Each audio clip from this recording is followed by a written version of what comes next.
Well, as I mentioned, I would like to remove cholesterol. When I began researching cholesterol in the 60s, 250 was the average number. It was. Yes. Now it's supposed to Now be. it's 200 or below. Right. Now, were those experts back then brain dead, Mm-hmm. or did the drug companies step in and muddy the water? And I'm convinced it's the latter. I Okay. say that because in 2001, there was an article in the Journal of the American Medical Association. They convened a panel of experts, Mm-hmm. and every one of the men said we should be taking more of the cholesterol-lowering drugs. Millions more of us should be taking the cholesterol-lowering drugs. Guess what? You read the fine print at the end. Mm-hmm. All of those guys had close ties with the drug companies making the cholesterol-lowering drugs. I mean, it's a sham, in my opinion. Dr. DeBakey, the famous heart surgeon, said of the people he operated on, Mm-hmm. over 30% didn't have elevated cholesterol. They didn't. The thing is, you need 2,000 milligrams of cholesterol a day to live. If you're not getting that, the body manufactures the rest. So most of us shouldn't be concerned about cholesterol. I should say about 15% maybe should. They've inherited a problem.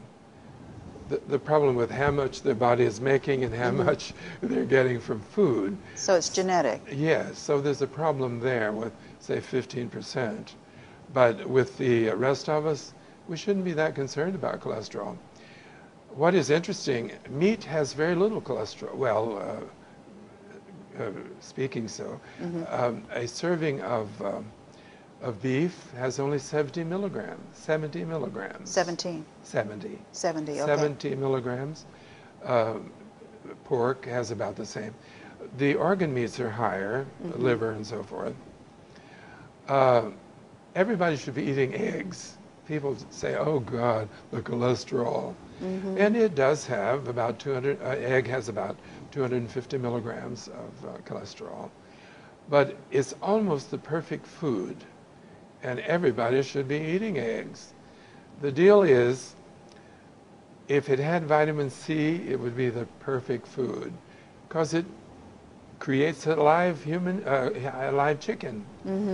And so if you're eating eggs, you know, you're getting a lot of those nutrients that create another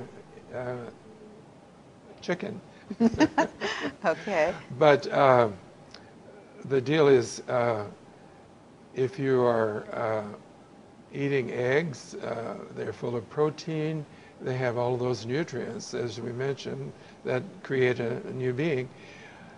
The egg doesn't have vitamin C because the chicken makes her own. So that's why. So we needn't be afraid of eggs. Shouldn't be afraid of eggs at all. All right. Thank you, Frank.